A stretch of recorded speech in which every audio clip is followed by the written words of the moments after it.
Vedare tinokuchingamidzai zvekare kune chimwe chirongwa pano paZim Facebook Secrets and Confessions. Tadzoka zvekare nemamwe mamessages. Regedzai tibva tapinda mumamessages edu atadzoka takakubatirai. Hanzi makadi zvenyu mukoma. Ndinokumbirawo kuti munge muchindiposterawo nyaya yangu makaviga chitupa changu. Inini mukoma ndauya kuzoreurura pano.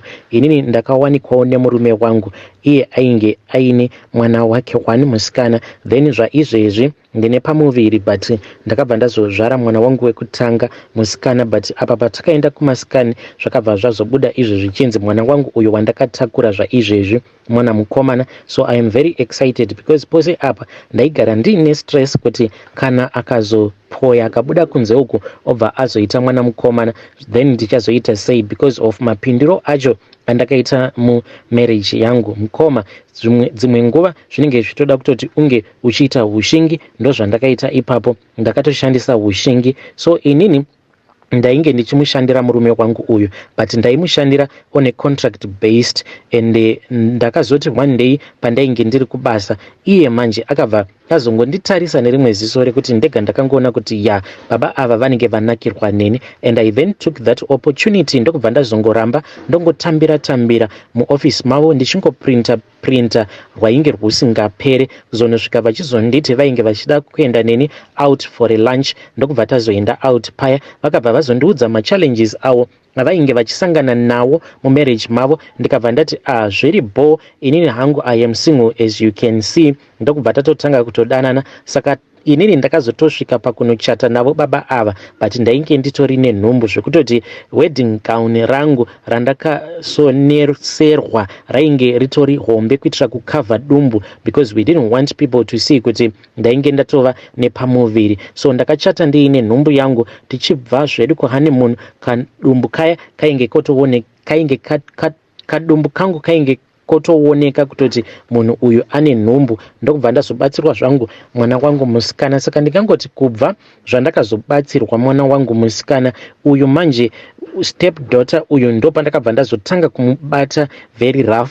Pose apa ndaimbopretenda sekunge ndinomuda zvekuti iye murume akazotonosvika pakunotaura nemukadzi wacho uyo waakadivhosa naye achiti the way that she treats our daughter, I think kuti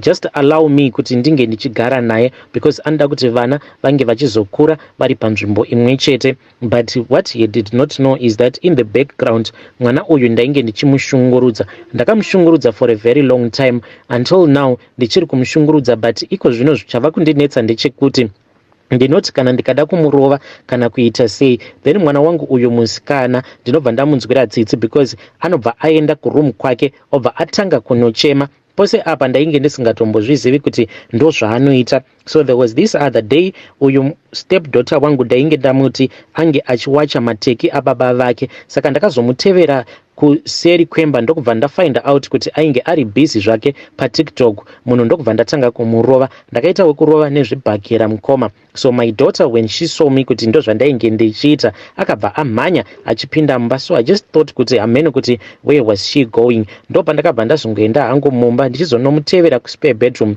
Ndokubva ndaona kuti ainge akatsvuka maziso akazvimba maziso. Ndikamubvunza kuti ko why ainge akatsvukisa zvese nekuzvimbisa maziso. Ndopa ndakabva ndafind out kuti mwana wangu ndo zvaanoita izvozvo kuti pose pandinorova uyu step daughter wangu iye anenge ochema. Saka zvinhu zvekuti zvinondirwadza like right now I am trying hangu kuti ndinge ndichireforma kuti nditange kudzidzira kumubata zvakanaka, but handizivi manje kuti ndingadzidzira sei. How do I learn to love someone that I have hated for so many years? Ndidzidziseiwo vedare, musandijaja but please be kind with me. Ndotangira pai because even mwana uyu anotonditya zvekutoti akazotosvika pakurequesta kuti she wants to stay at this other guest house that is just close to the main house. Saka ndokwava kugara ikoko, and I know kuti the reason as to why it is because anonditya. She tries by all means to avoid me.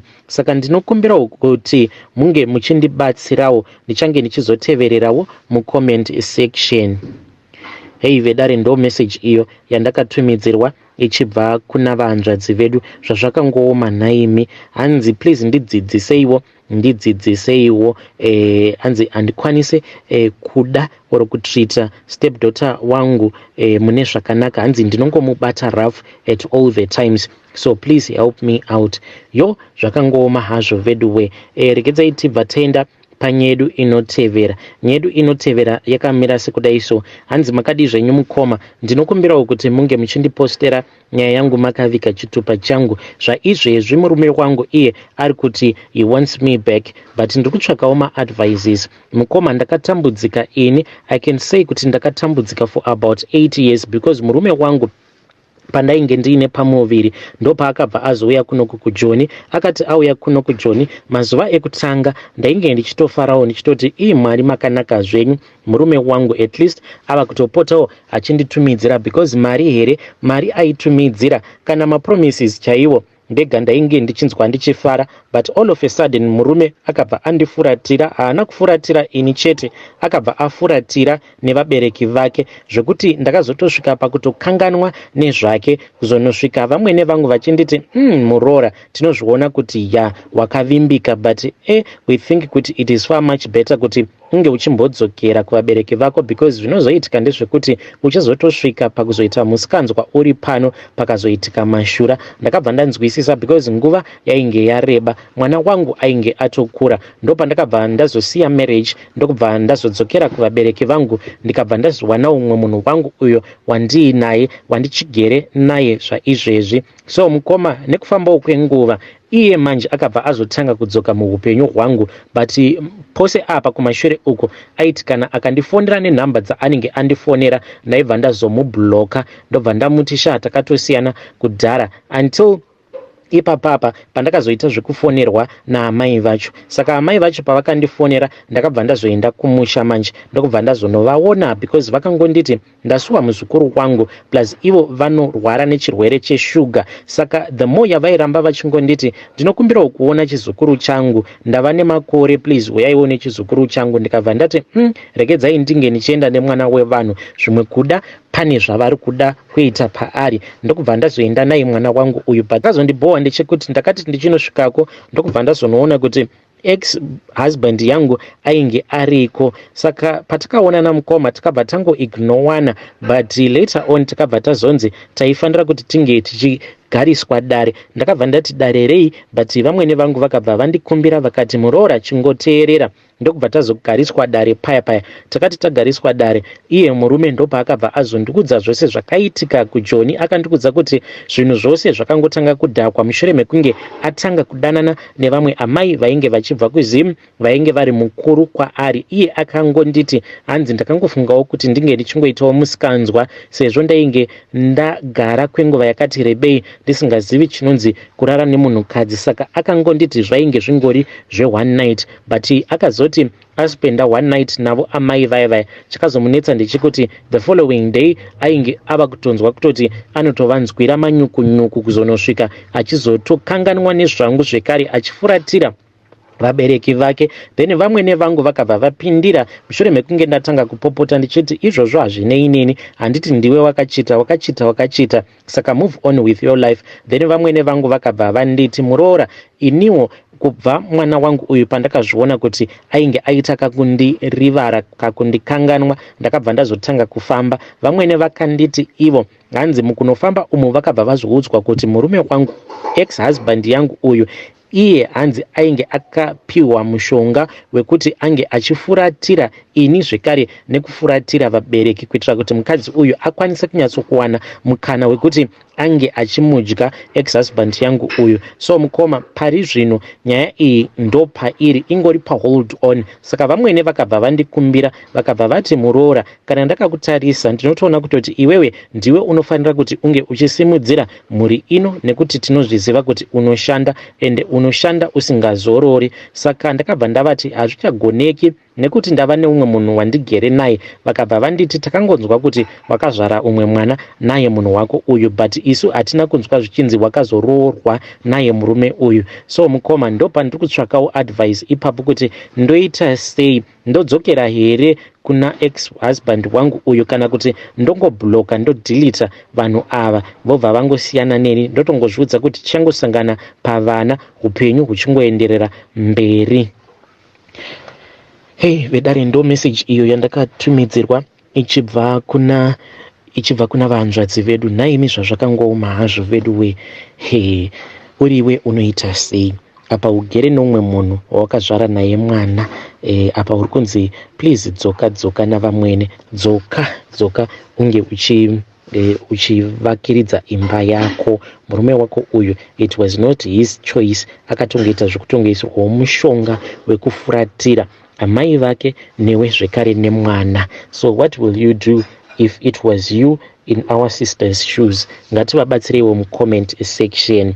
Regedzai tibva taenda panyedu inotevera. Nyedu inotevera yakamira sekudai so ndakaitumidzirwa nyaya iyi nevamwe admin, saka ndichange ndichizokupai narration yacho ichibva muchirungu. Hanzi makadi zvenyu mukoma Nashi, ininiwo I am a South African woman. So zvakaitika kwandiri mukoma ndezvekuti ndakazvarirwa mumasuburbs, ndikakurirawo mumasuburbs. Vabereki vangu vose vari vaviri vainge vachishanda mugovernment. Baba ndo vakabva vazoretire, amai vachiri kushanda zvavo mugovernment. Saka mukunokura kwedu handingati ndainge ndiri murombo nekuti vabereki vangu havasi varombo, ndakangokurirawo mumasuburbs. So zvakazoitika ndezvekuti nerimwe zuva ndakati zvangu ndadzwa kuti ndainge ndichinzwa kuneta nekuda kwekungogara ndakangogara zvangu, ndikati rekedzai ndinge ndichimbobuda ndichitwasanudza makumbo. Mukuzonobuda umu ndo pandakabva ndazosangana neumwe murume uyu ainge achifamba zvake netsoka, but akabva azondiudza kuti iye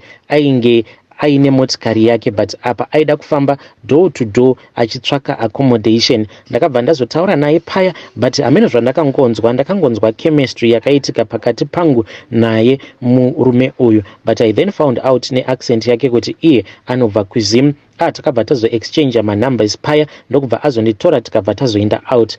Truly speaking, ndakabva ndatoona kutoti muchinda uyu munhu aribo, and this was after ndataura nebest friend yangu ikabva yazondipa a go ahead. Takabva tatanga kudanana paya, and takazotobatsirana kutsvaka imba kuzotonosvika ndichiita move out of my parents house ndokubva ndatanga kugara naye. Zvino mukunogara naye umu one day takati tivete zvedu ndopakabva pazongokaruka pasvika imwe motikari iyi ndeyabhudhi vacho, ende motikari iyi yainge ichidhraivhwa nadhraivha wavo anova ari muSouth African. Saka ndakabva ndati korukuendepi, ndokubva aramba kundiudza. Ndikabva ndatanga kutochema paya ndichifungidzira kuti munhu atotanga kundichita kudai apa nemadiro acho andainge ndomuita. Ndo apo paakabva abuda akabva aenda, akazoti odzoka. Ndikabva ndazongoramba ndichingomunetsa until the next time around motikari iyi payakauya kuri kuma 12 ndikabva ndati handisari, kana uri kundichita munhu iyeye ndikuda kunorwa naye. Mukoma ndo pandakabva ndazobuda naye by force ndokubva ndanopindawo motikari. On that day mukoma wacho vainge varipo,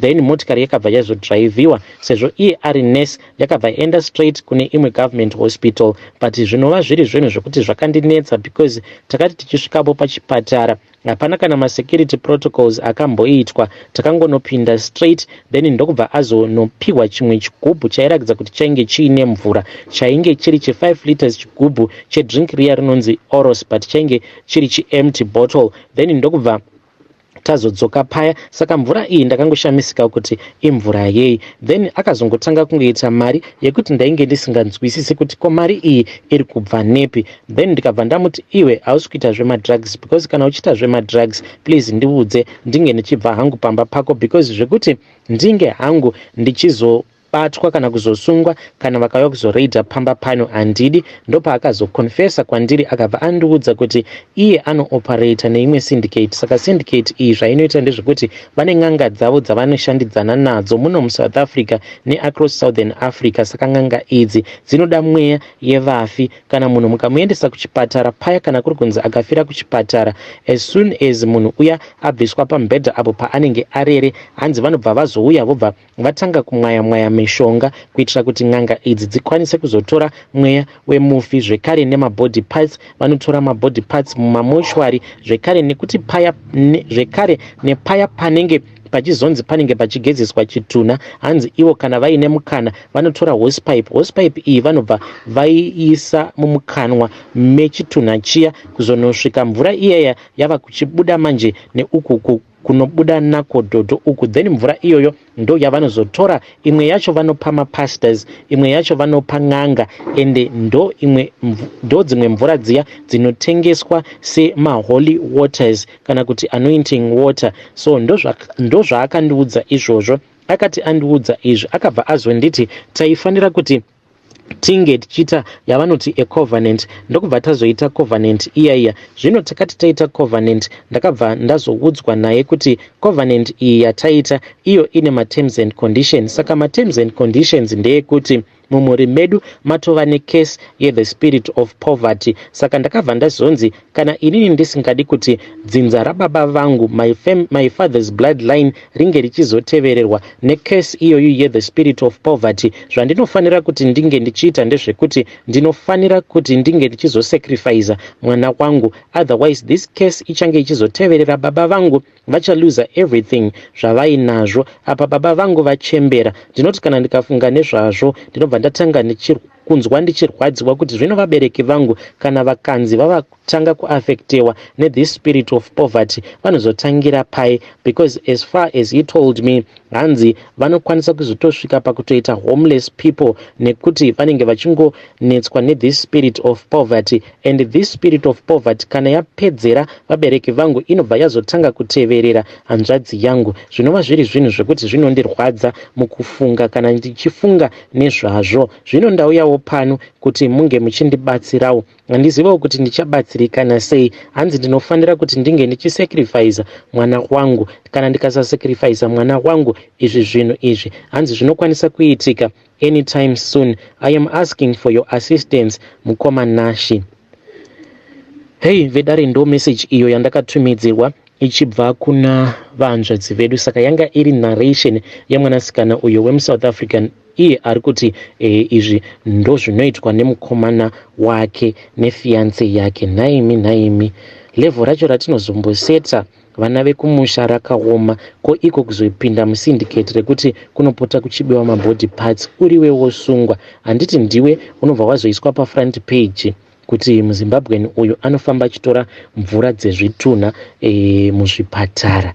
Naimi chii ichocho? Ko kuzoisa hosepipe then muchiflasha, hanzi mvura iyaya inobva yazobuda nekuzasi uku, vanobva vazotora mvura iya. Hanzi kune mapastors vanotoida mvura iyi. Yo, kana uchinyatsokuziva kuti mvura iyi inoshandiswei, mvura yezvitunha, please uyayo kuinbox munge muchitidzidzisa kuitira kuti mukufamba umu tifambewo takavhura maziso, takangwarira, tiine uchenjeri. So you can come to my inbox and tell me your own side of the story.